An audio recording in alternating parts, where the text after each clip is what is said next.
Terima kasih Dana Viska dan juga seluruh member dari panelis kita yang luar biasa. Sebelum mulai, kolom komentar ayo sudahi dulu nabrak quote atau nabrak yangonnya. Karena yang paling penting adalah main bagus. 7-2-1 masuk, Tianpa gantiin dan kita berpindah ke tim GOAT yang kemarin juga berhasil meratakan RRQ di sini. Sekarang menghadapi tim Wolf. Wolf juga udah hilang satu dan kalau GOAT menang lagi, berarti emang GOAT tahu banget cara mainkan titik ini, Pasta. Yes, ini dia sebuah pengamatan detail yang dilakukan oleh tim GOAT. Bakal Killer 2 sudah ada di barisan kanan. Fupsman akan memberikan follow up damage kepada seorang Elementrix, tapi Elementrix larinya cepet banget, curut pun kalah pada akhirnya. Ada satu angle yang masih bisa dijaga dengan baik oleh tim GOAT. Mereka mendapatkan Elementrix, harus coba menjadi elimination kedua. Kali ini pemain-pemain dari Wolf semuanya kabur, ingin ngacir, tapi ternyata Slonic sudah berhasil diamankan juga. GOAT berhasil mendapatkan 3 pemain dari tim Wolf. Steal kah? Nggak ke steal ternyata. 3 masuk semuanya berarti ke arah tim GOAT. Elementrix bahkan tumbang yang tadi udah melakukan smoke wall, udah lari ke arah bagian depan dan lihat betapa disiplinnya dari tim GOAT, langsung ngumetin semua mobil-mobilnya. Sementara tadi Baton last man standing dimakan juga oleh tim yang ada di dalam zona. Gak cuma yang datang.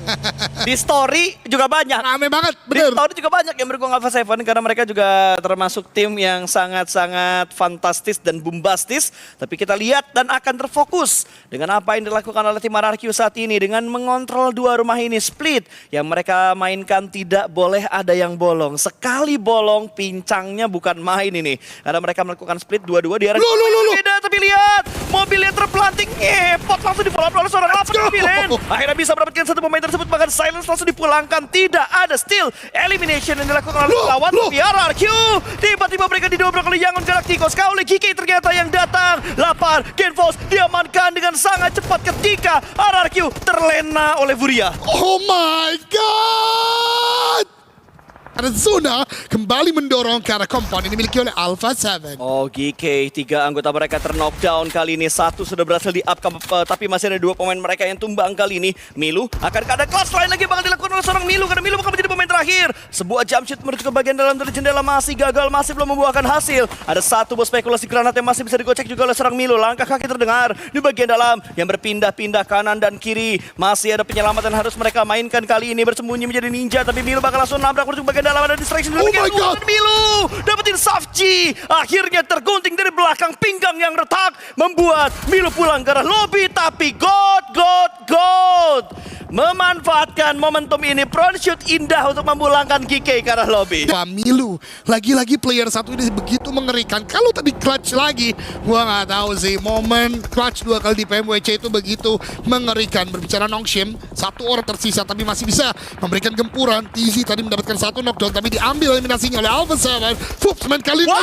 TZ melakukan clutch ke arah bagian player terakhir dari tim GOAT dan membuat Nongshim akhirnya setidaknya bisa mendapatkan placement point di game kali ini. Kalau kemarin gue teriak TZ yang bakal diambil, tapi kali ini TZ yang bakal mengambil nyawa dari tim-tim lawan yang ada di depannya. Bergerak sendirian ternyata tidak membuat dia bermain pasif. Masih bisa tuh bermain agresif, termasuk dari Flower Edge dengan kondisi low health, memberikan tekanan lebih lagi ke arah pemain-pemain dari tim 721. Tapi 721 masih bisa bertahan dengan proningnya Aleko. Harus segera melakukan healing. Maple akan merengek untuk bisa diselamatkan karena Maple terjebak di bagian bawah, menjadi sandra oleh 2 tim yang berbeda. Tapi Kenji informasinya didapatkan juga. Masih ada split yang dilakukan oleh QZZ. Sementara QZZ juga menerima tembakan begitu panas. Tapi PR dari Kenji lebih banyak karena dia harus berbalapan dengan zona. Tapi lihat TZ Pasta lagi-lagi dapatkan 1, namun akhirnya KRX menetralisir permainan rekan kompatriot senegara mereka.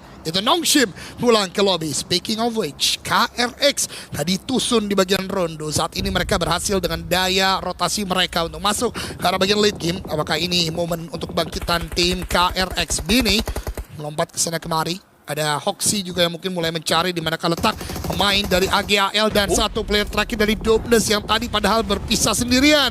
Akhirnya pulang ke lobby. Di tempat lain, Arena juga mendapatkan eliminasi terakhir dari tim Al-Ula tadi yang ada di bagian pinggir. 3 lainnya udah masuk ke dalam zona, membuat Arena akhirnya membuka keran yang kedua untuk eliminasi mereka. Dan kita sebentar lagi akan masuk ke zona yang ke-7, which is very small circle. Siapakah yang bisa bertahan? Gue lebih berharap Alpha 7 yang chicken sih, jujur Li. Biar sekalian ya. Bener, biar sekalian Alpha 7 aman, yang bawahnya poinnya nggak terlalu ngedeket bertukar tim RRQ. Karena sekarang udah tinggal 2 poin lagi. Mereka Dapat pulang refresh sekarang back, ya. pun udah bisa nyamain poin dari RRQ. AGAL yang bisa mendapatkan pemain-pemain dari Al-Ula. Tinggal 4 tim tersisa. Kali ini yang paling bonyok nggak ada. Karena rata-rata 4 dan 3 pemain saja. AGAL akan menjadi 3 kalau revive mereka berhasil. Revive mereka berhasil ternyata. Dan Flower Age langsung dibuka begitu saja. Walaupun berakhir Maple sempat mendapatkan sebuah trade. Tapi dobrakan dari KRX. Begitu padat tadi di bagian dari kubangan tersebut. Satu molotov respon yang sedikit terlambat dilakukan. Tapi masih ada upaya untuk memberikan tekanan lebih. Karena pemain-pemain dari tim KRX akan naik ke atas sana. Ada satu buah close combat 1v1 situation dengan DBS-nya dan ternyata dimenangkan oleh 333. Tapi gangguan datang di arah yang lain membuat dia juga pulang ke arah lobby. Itu dia, gangguan tersebut adalah swaps dari E-Arena yang mendapatkan eliminasi terakhir dari KRX. So ladies and gentlemen, welcome to the last circle antara E-Arena dan Alpha 7. 4 melawan 3 dengan keunggulan untuk tim E-Arena. Mereka langsung menguasai circle dengan sangat baik. Apakah ini deja vu untuk Alpha 7? Kemarin mereka gagal chicken di E-Rangel. Hashtag yang kedua, kali ini mereka pun sepertinya agak kesulitan karena yang dihadapi E-Arena masih 4 player. Yang pertama, yang kedua E-Arena melebar dan menguasai circle dengan sangat baik, Fasta. Yes, sementara Alpha 7 mereka masih ada 3 pemain juga, 4 melawan 3. Kalah 1 jumlah pemain, tapi lihat dari seorang Obscure yang semakin dalam untuk membuka informasi. Guizhou juga memberikan follow-up yang bertukar seorang Obscure, tapi ternyata malah mereka tabrakan. Blunder terjadikah? Jadi bom-bom car gaming kah? Kali ini Obscure sudah mulai ketahuan. 2 net bakal di-setup, tapi ternyata lemparan granat pertama masih belum memenuhi targetnya. Malah Morman yang mendapatkan momentum terlebih dahulu dengan senjata haramnya MG3 yang bisa mendapatkan seorang Obscure. Tumbang 1 pemain, tapi E-Arena juga harus kehilangan seorang Joker. Karyl Ho menjadi malaikat pencabut nyawa. 2 pemain tersisa dari Alpha 7 kali ini, Guizhou dan juga Karyl Ho yang akan memperjuangkan supaya chicken bisa mereka dapatkan. Sementara IA masih ada 3 pemain mereka, bahkan jumping car mobil yang ngepot, dan Guizhou terpelanting karena ulahnya sendiri. Alpha 7 hanya menyisakan 1 pemain saja, Karyl Ho, yang akan menjadi ujung tombak terakhir yang saat ini sedang bersembunyi di dalam rumah. Kan mulai kan mencet X lagi kan tadi kan. Kesel banget ya gue. Elat. Tapi ini dia E-Arena mulai mengamati 3 melawan 1 Morman Swaps dan juga Tourniquet. 3 ujung tombak yang menjadi trisula tentunya dari E-Arena. Nate dilempar tidak kena. Nate dari Tourniquet pun juga demikian. Morman begitu terbuka. Ada sebuah stun grenade dilempar, tapi tembakan dari Swap mengakhiri segalanya. Dan chicken dinner untuk E-Arena.